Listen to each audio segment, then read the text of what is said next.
Alors les budgets, bon, c'est peut-être l'âge qui me rend philosophe.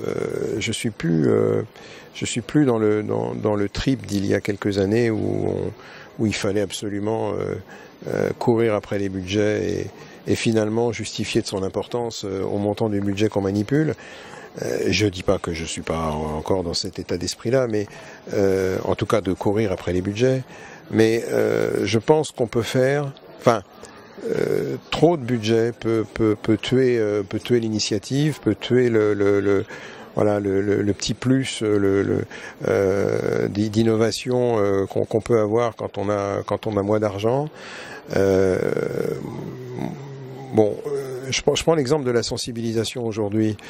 On peut faire beaucoup d'actes de sensibilisation dans une entreprise sans que ça coûte des centaines de milliers d'euros à l'entreprise.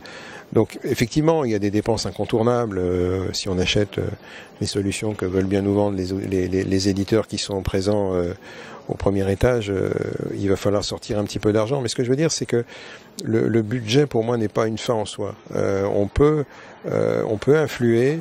Et si je reviens à mon concept de Security Inside, bah finalement, le budget sécurité, pour moi, il sera le mieux placé quand il sera dans les métiers complètement. C'est-à-dire que les métiers auront bien intégré dans leur projet et donc dans leur budget le coût relatif à la sécurité. Et une fois que ce sera sorti de l'usine, si je puis utiliser cette expression, on s'occupera pas de savoir si l'airbag a coûté X ou si l'ABS a coûté X. On va sortir un truc qui sera sécurisé inside. Et la question du budget de sécurité, à la limite, c'est presque une question qui ne devrait même pas se poser. Ça devrait, enfin, alors ça va faire hurler les RSSI qui pleurent chaque matin pour obtenir du budget, mais moi je pense qu'à la limite le RSSI idéal c'est celui qui a plus de budget, parce que finalement tout a été intégré ailleurs. Bon, alors il lui faut quelques bricoles évidemment pour exercer son pouvoir de contrôle, mais le budget n'est pas une fin en soi. Alors les technologies 1000 fois oui, hein, on a tout ce qu'il faut ici. Il faut absolument que le RSSI se tienne informé des technologies sans être forcément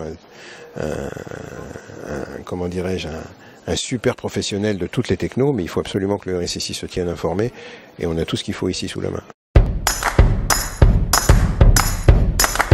Alors le cloud, bah oui, hein, de toute façon, même si je fais ça,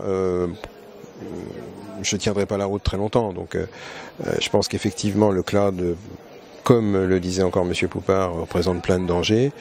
Mais enfin le train est en marche et maintenant bah voilà, il faut aller regarder les acteurs de l'étage du dessus qui vont nous sécuriser tout ça. La donnée, oui, alors la thématique de notre congrès cette année, c'est la protection de la donnée dans un monde distribué et éclaté. Oui, c'est une vraie gageure et je pense que c'est là-dessus qu'il va falloir qu'on soit très innovant, les RSSI, sur la manière de protéger la donnée dans un système d'information totalement éclaté.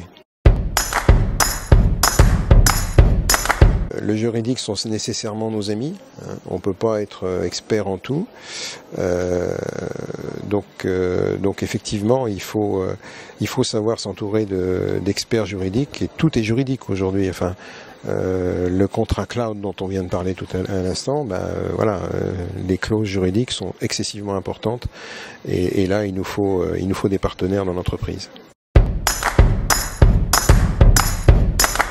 Alors le Shadow IT, non, voilà, parce que le Shadow IT c'est la mort de l'IT. Enfin c'est la mort du DSI en tout cas, peut-être pas du RSSI, mais en tout cas du DSI. Si chacun va faire son marché, voilà, il y a plus de système d'information de l'entreprise. Il y a que des petits bouts de machin à droite et à gauche, et donc il faut que le RSSI, et paradoxalement c'est sûrement lui qui va jouer le plus grand rôle là-dedans, remette un petit peu les brebis égarées dans le droit chemin, sans forcément empêcher, mais en tout cas en organisant mieux les achats en la matière.